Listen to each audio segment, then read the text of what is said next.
What's up, y'all? Captain Marone here, back with another video. Today, because I just got through filming a video talking about the surgence of film, I want to talk about the YouTuber to feature filmmaker pipeline. Now, do I have full of examples? I'm yapping. I feel like I should be a little bit more organized. So I'm going to give you the two people off the top of my head who I want to focus and talk about today, which is David F. Sandberg and Curry Barker. A few more names. Zach Cregger, who did Weapons, Oscar winner right there for supporting actress. And also Shelby Oaks, which was written by and directed by Chris Stuckman. I had to search his name up, but I just found out about him. He actually started off as a movie critic. So to see this YouTube to feature film pipeline has been something inspiring because I'm in the same realm. Obviously, I post myself here on. I feel like I've always wanted to be a YouTuber and creating content and posting stuff. We now see that new realm of filmmaking. Now, there's people before who I know I'm missing. I'm kind of new to the game, you know what I mean? So I'm learning new names as I go. But off the top of my head, someone who I hold near and dear from a filmmaker aspect of creating content and putting it on YouTube, David F. Sandberg. That's my guy. And I know him from horror short films because guess what? Lights Out. I remember when I would watch, there's this YouTuber named Corey Kenshin and Berlizzi, who I actually got to meet last year, Berlizzi, Berlin, with him, and they will react to horror short films. Corey Kenshin has Spooky Scary Sundays, so I will watch horror films through him.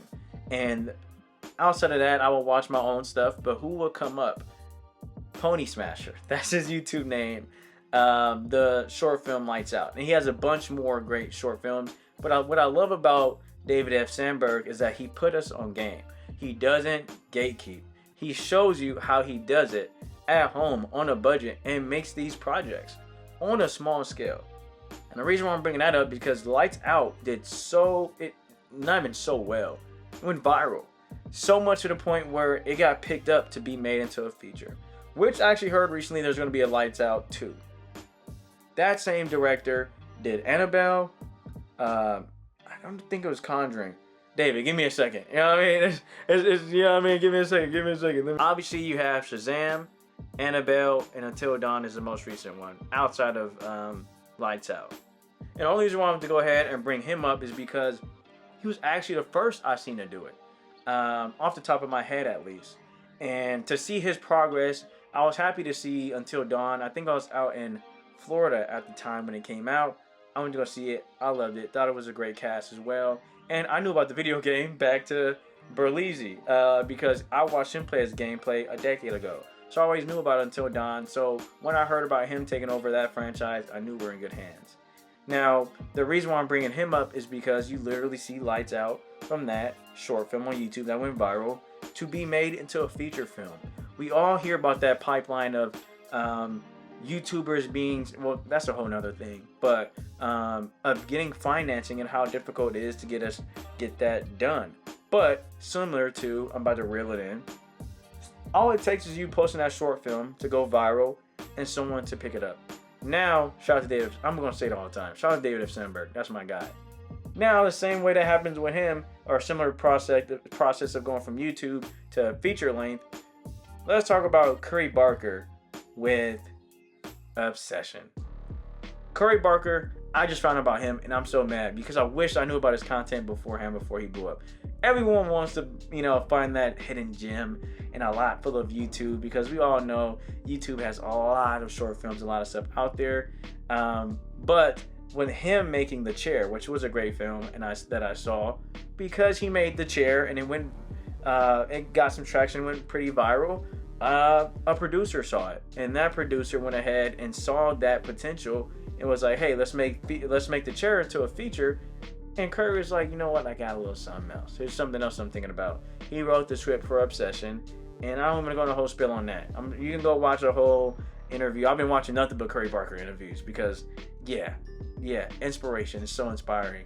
But because of that, and him being sought out, him simply posting that short film got traction enough to get picked up. Same thing with David F. Sandberg, got picked up. And incredible. Like I feel like that is the most basic way of saying it, but that is very inspirational for me. And even thinking about Zach Cregger. Zach Cregger did the same thing, posted on YouTube, making skits. And you got to think about it. Where did most of these people get inspired from? Maybe not David F. Sandberg. Curry Barker, Zach Cregger, they got inspired from Key and Peele. So shout out to Jordan Peele and Keegan. I swear that's his name though. I swear it's Keegan. I swear it's Keegan. Let me Google it because I know me and I just be yapping. I could be wrong. Let's do it. Keegan Michael Key. See, I knew it. I told you. I knew it, Keegan. I knew it. I don't want to call you by your government. My fault, bro. But when you think about Key and Peele, that's what started it off. And even for them, I remember back in the day, well, I'm pretty young, but I knew of doing my research. Key and Peele started off on Mad TV, and that was a whole sketch thing. So you can even talk about the sketch line from comedy out into horror, or sketch comedy out into fill in the blank. But the pipelines of these creators is something that truly inspires me to show I can do it as well. And like I said, with Curry Barker, from dropping out, I highly doubt it. I'm sure he thought as well. When he made these films, he just wanted to upload it. Same thing with Milk and Cereal. I got to see that for the first time last week. Like I said, I'm mad that I got put on him so late because I wish I got to see his progress. But you can now go on and see that him and Tom or Cooper on YouTube now. But to sit back and be like, they started off doing this and now they got here. But the main thing isn't an overnight thing. It took years. He dropped the chairs years ago, and we all know, I know what it's like. When that film gets dropped in, like, let's say, for example, Chair, I think it was like 2024, if I'm not mistaken.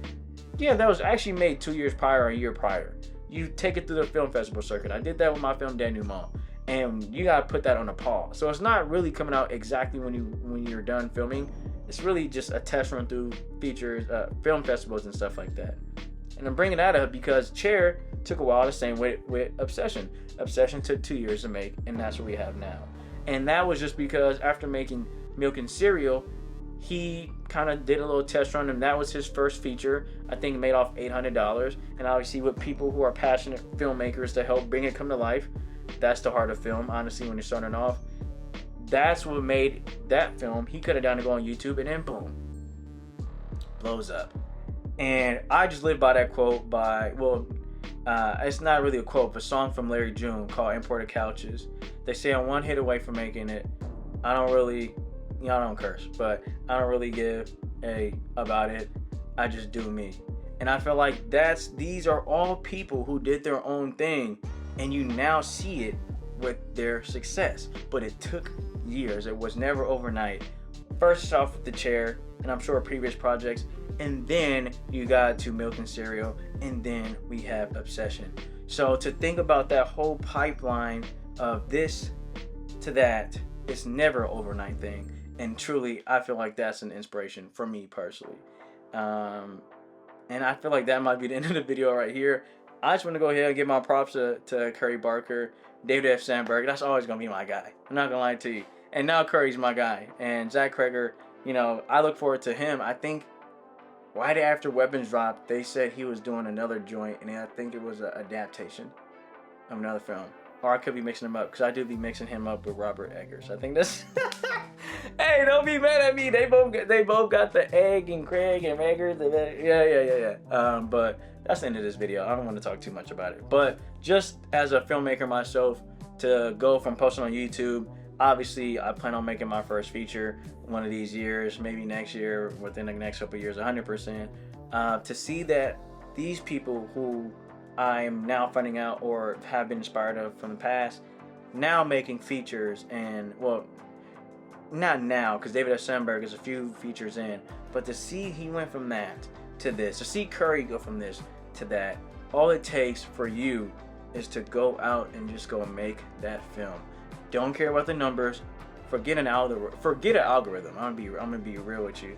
Don't let that be a determining factor about what you want to post and what you don't want to post. Go freaking make that film. Even if you get 10 views and not a million, right?